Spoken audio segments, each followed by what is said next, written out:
Repsol এডিশনের price কি 7 লাখের উপরে? কত? আচ্ছা, 6 লাখ 30। ওকে। আগে এই জায়গাতে একটা ছিল, ওইটা 7 লাখ বলছিল। তাকে আমি জিজ্ঞাসা করছি যে এখানে কোনো টেস্ট রাইড মোটরসাইকেল কি নাই। পরে তারা বলল যে হোন্ডা আসলে টেস্ট রাইড দেওয়ার মোটরসাইকেল গুলা প্রোভাইড করা বন্ধ করে দিছে কিছু ঘটনার কারণে। কিছু ছিনতাই হয়েছে এবং স্ট্যাবিং এর ঘটনা হয়েছে। আমি তো পুরোই অবাক হয়ে গেছি যে কাহিনী কি বলেন। পরে সে বললো মোস্ট প্রবাবলি বগুড়ার ওদিকে রাইডিং ফিল। আরে মোটরসাইকেল রে।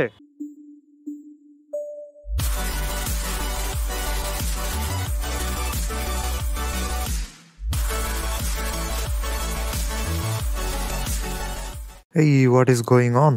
সুন্দর একটা সকাল। মোটরসাইকেলের ঘড়িতে বাজে, ও সকাল না তো, 12টা 8, দুপুর হয়ে গেছে অলরেডি। তো মোটরসাইকেল স্টার্ট দিই, দিনের প্রথম স্টার্ট, তাই কিক দিয়ে স্টার্ট দিব। সো আজকে মোটরসাইকেলের জন্য স্পেশাল একটা দিন। আর যেদিন আপনারা ভিডিও দেখবেন ওই দিন হচ্ছে জানুয়ারির 1 তারিখ। সো সবাইকে হ্যাপি নিউ ইয়ার। আর আজকে 31 তারিখে আমি যেদিন ভিডিওটা করতেছি আর কি, ওই দিন হচ্ছে মোটরসাইকেলটার 6 নাম্বার নাকি 7 নাম্বার সার্ভিসিং যেন। বাকি কথা রাস্তায় গিয়ে বলি। যেটা বলতেছিলাম, নতুন বছরে মোটরসাইকেলটাকে একদম নতুন করে দেওয়া হবে আজকে।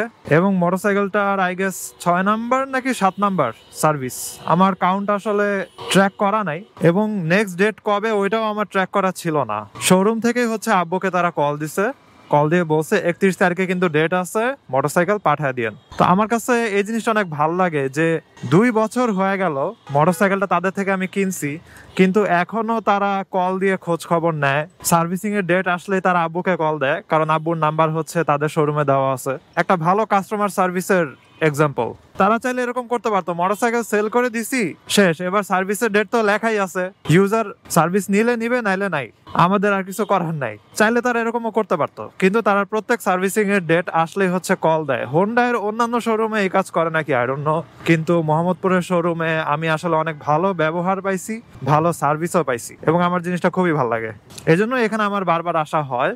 যদিও হয়তো সিটি হোন্ডা বেটার, যেটা হচ্ছে বাংলা মোটরের ওদিকে, কিন্তু আমার বারবার এদিকে আসা হয় কারণ এই দেখেন মোটরসাইকেল স্টার্ট দিছি, অলরেডি হচ্ছে মোহাম্মদপুরের 3 রাস্তার মোড়ে চলে আসছি। এজন্য আমার মোহাম্মদপুরের শোরুমে যেতে তেমন একটা টাইম লাগে না, এবং ব্যবহারও ভালো পাই, সার্ভিসিংও কিছুটা বিশ্বস্ত লেভেলের পাই। আর একটা ছেলে আছে, ওর থেকে আমার ম্যাক্সিমাম টাইমে সার্ভিস নেওয়া হয়, এবং আমি নিজের থেকে পরে ওকে 100 টাকা বেশি দিয়ে দেয় আর কি। ও নিতে চায় না, তারপরও মাঝে মধ্যে আসলে ও ছোটখাটো কিছু করে দেয়, তখন ও কোনো টাকা নেয় না। এই দেখেন একটানে চলে আসছি শোরুমে, গিয়ে সার্ভিসিংটা কমপ্লিট করি। আমার আবার পান্থপথে যাওয়া লাগবে, তো সার্ভিসিং শেষ করার পরে আবার হচ্ছে গোপ্রোতে ঢুকবো আমি। আপাতত গোপ্রো ক্যামেরা অফ করে দিব। ভাই সার্ভিসিং এর ডেট আসছে, বাইরে রাখবো। আচ্ছা, এখানে টাইলস গুলো এত পিচ্ছিল, ঘুরাইতে অনেক ভয় করে। ওকে, এই জায়গাতে থাকুক। দেখি তো নতুন কি মোটরসাইকেল আসছে।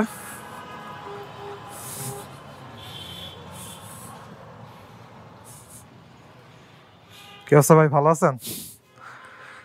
ওই এক্সপ্লেডের সার্ভিসিং এর ডেট আসছে, এই জন্য রেখে গেলাম আর কি। সিবিআর নতুন আরেকটা আনছেন? রেপসল এডিশনের প্রাইস কি 7 লাখের উপরে? কত? আচ্ছা, 6 লাখ 30। ওকে। আগে এই জায়গাতে একটা ছিল, ওইটা 7 লাখ বলছিল। ওটা সেল হয়ে গেছে? আপনি কি নতুন নিছেন আরেকটা? হোন্ডা 2। এটা রাইডিং ফিল্ড একটু কম্প্যাক্ট। আপনাদের সিবিআর 300 আসার কোনো সম্ভাবনা আছে? আচ্ছা, একটা ভুল হয়ে গেছে। ভুলটা যদিও আমারও আছে আবার শোরুমেরও আছে। ওই ভুলটার জন্য আজকে সার্ভিসিং হবে না, আরো 1 মাসের মতো। কারণ লাস্ট আমার সার্ভিসিং হয়েছিল আই গেস 7,000 কিলোমিটারের মতো এরকম চলছিল, আর এখন হচ্ছে 8,818 কিলোমিটার, তাই অত বেশি কিলোমিটারও চলে নাই। এজন্য তারা বলছে যে আপনি কিছুদিন ওয়েট করে জানুয়ারির 30 তারিখের মধ্যে আসেন। এবং লাস্ট যখন সার্ভিসিংটা করাইছি তখন আমি ডেট মিস করে ফেলছিলাম অ্যাকচুয়ালি, এবং ডেট মিস করার কারণে শিডিউলড ডেট এর আরো কয়েক সপ্তাহ পরে আমি গেছি সার্ভিসিং করাইতে। এজন্য তাদের যে শিডিউলড ডেট, ওইটার সাথে আমার সার্ভিস করার ডেটের সব উল্টাপাল্টা হয়ে গেছিল। তাই তারা কিছুদিন আগেই অ্যাকচুয়ালি কল দিয়ে ফেলছে আব্বুকে। তা আমি ভাবছি ডেট চলে আসছে, এজন্য আমি চলে আসছি। পরে দেখি যে আমার আসলে সার্ভিস করার সময়টা আর একটু পিছাবে, কারণ আমি নিজে মিস করছিলাম। যাই হোক, প্যারা নাই। এখন পান্থপথের দিকে চলে যাই, আমার যে কাজ ছিল ওইখানে যাব। তবে যেতে যেতে একটা ঘটনা বলবো। আজকে শোরুমের ভাই হচ্ছে ঘটনাটা শেয়ার করলো। ওই যে সিবিআর নিয়ে যে কথা বলতেছিলাম, তখন যে ভাইটা আসলো সেই হচ্ছে জিনিসটা বললো। তাকে আমি জিজ্ঞাসা করছি যে এখানে কোনো টেস্ট রাইড মোটরসাইকেল কি নাই। পরে তারা বলল যে হোন্ডা আসলে টেস্ট রাইড দেওয়ার মোটরসাইকেল গুলা প্রোভাইড করা বন্ধ করে দিছে কিছু ঘটনার কারণে।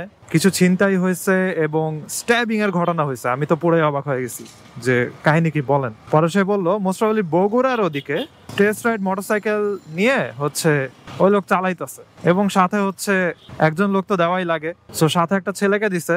এখন 200 মিটারের মতো মোস্ট প্রবাবলি ওইটা হচ্ছে এরিয়া, এই এরিয়ার ভিতরে সে টেস্ট রাইড দিবে, এর বাইরে সে যাবে না। পরে ওই লোক হচ্ছে 200 মিটারের বাইরে চলে যেতেছিল। পরে ছেলেটা বলছে যে ভাই আমাদের তো এটুকের বাইরের যাওয়ার নিয়ম নাই। পরে ওই লোকটা বলতেছে যে যাই আরেকটু যাই, এরকম বলতে বলতে লোকটা দিছে টান। এখন টান দিলে তো মনে করেন সহজে মোটরসাইকেল আটকানো যায় না, আর ওই ছেলেটা যদি আটকানোর ট্রাইও করে তাহলে তো মনে করেন অ্যাক্সিডেন্ট হবে। সো টান দিয়ে লোকটা হাইওয়েতে উঠছে, হাইওয়েতে উঠে একটা জায়গাতে থামছে, থামার সাথে সাথে নাকি আরো কয়েকজন লোক চলে আসছে, অর্থাৎ এটা প্রি প্ল্যান্ড একটা জিনিস ছিল। পরে ওই লোকগুলা এসে বলতেছে যে তুই যদি মোটরসাইকেলটা সুন্দর মতো ছেড়ে চলে যাস তাহলে আমরা কিচ্ছু করব না, কিন্তু ওই ছেলে ছাড়ে নাই, না ছাড়াতেই হয়েছে হচ্ছে ঘটনা। এবং আমার মতে আসলে নিজের জীবন রিস্ক নেওয়ার থেকে ছেড়ে দেওয়াই ভালো। আপনাকে ছিনতাইকারী যদি কখনো ধরে এবং তার কাছে যদি কোনো উইপন থাকে তাহলে উচিত হচ্ছে রিস্ক না নেওয়া, আপনার কাছে যত দামি জিনিসই থাকুক না কেন। কারণ আপনার একটা অর্গান যদি নষ্ট হয়ে যায় তাহলে আপনার সারা জীবনই এটা নিয়ে সাফার করা লাগবে। যাই হোক, ওই ছেলেটা হয়তো চাকরির ভয়ে অথবা গরিব মানুষ চিন্তা করছে যদি অন্যরা আমাকে ব্লেম করে যে তুমি মনে হয় প্ল্যান করে এটা চুরি করাইছো অথবা তুমি কাউরে দিয়ে আসছো, হয়তো এরকম ভয়ে। আরে গাড়িটা হঠাৎ করে ডানে টার্ন নিল, আমি করছি হার্ড ব্রেক, চাকা অলমোস্ট স্কিড করতে নিছিল। যাই হোক, ছেলেটা হয়তো চাকরি বাকরির ভয় অথবা ভাবছে যে ওর উপরে সব ব্লেম পড়বে, এসব চিন্তা ভাবনা করে হয়তো মোটরসাইকেলটা ছাড়তে চাইতেছিল না এবং চাবি মোস্ট প্রবাবলি পকেটে নিয়ে নিছিল ওই ভাই যেটা বললো, অথবা হাতে নিয়ে রাখছিল, ছাড়তেছিল না। তখনই হচ্ছে স্টেপ করে এবং ভাই বলল যে প্রথমটা নাকি লাগে নাই, দ্বিতীয় আর তৃতীয়টা লাগছে ঘাড়ের দিকে এবং বুকের দিকে, আর কি ব্যাক সাইড থেকে লাগছে। তারপরে হচ্ছে ছেলেটা পড়ে যায় এবং ছেলেটার হাতের উপর দিয়ে মোটরসাইকেল চালায় তারা চলে যায়। এই ছিল হচ্ছে অবস্থা। চিন্তা করেন ছেলেটার উপরে দিয়ে কি গেছে। যাই হোক, পরে হচ্ছে হোন্ডা বাংলাদেশ ওর চিকিৎসার দায়িত্ব নেয় ভাই বলল, এবং তারপর থেকে হোন্ডা চিন্তা করছে যে টেস্ট রাইড মোটরসাইকেল গুলা দেওয়া অফ করে দিবে।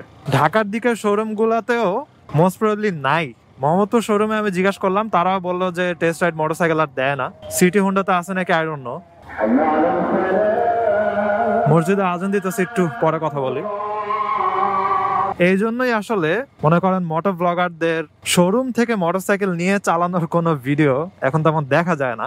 দেখবেন যে সেকেন্ড হ্যান্ড যেই দোকানগুলো আছে না, ওইখান থেকে হচ্ছে মোটরসাইকেল নিয়ে তারা অ্যাকচুয়ালি চালায়। যেমন হোন্ডা 2.0 হর্নেট যে বের হইলো, এই হর্নেট যে মোটর ব্লগাররা চালাইছে সবাই দেখবেন যে সেকেন্ড হ্যান্ড শোরুম গুলা থেকে নিয়ে ওইখান থেকেই হচ্ছে রাইড দেয় আর কি। এবং আমার মতে একদিক দিয়ে ঠিকই আছে যে রিস্ক নেওয়ার থেকে টেস্ট রাইড ভার্সন গুলো না দেওয়াই ভালো। আর হোন্ডা মাঝে মধ্যে যে ক্যাম্পেইন গুলা করে ওই ক্যাম্পেইনে হচ্ছে টেস্ট রাইড করতে দেয়, একটা এরিয়া দিয়ে দেয়, ওই এরিয়ার ভিতরে মানুষেরা মোটরসাইকেল নিয়ে নিয়ে রাইড করে। তবে আমার জন্য একটু খারাপ হলো আর কি, কারণ তাদের টেস্ট রাইড ভার্সন থাকলে আমি হর্নেট 2.0 ওটা চালায় একটু দেখতে পারতাম। এবং আমার সাবস্ক্রাইবারদের মধ্যে কেউ যদি কিনা থাকেন মোটরসাইকেলটা, তাহলে আমার ফেসবুক পেজে ইনবক্স করতে পারেন, তাহলে আমি আপনাদের মোটরসাইকেলটা ব্রেকিং পিরিয়ড পার করে তারপরে আমাকে টেস্ট রাইড করতে দিয়েন। তাহলে একটা ভালো এক্সপিরিয়েন্স নিতে পারবো যে মোটরসাইকেলটার রাইডিং ফিল। আরে মোটরসাইকেল রে, সে না দেখে ধাম করে দিছে অ্যাক্সেলারেটর চেপে। যাই হোক, এদিকের একটা শর্টকাট আছে, চিরচেনা শর্টকাট, এখান দিয়ে আমি জার্মান ক্লাস করতে যাইতাম, এটা দিয়ে এখন আমি পান্থপথ চলে যাব।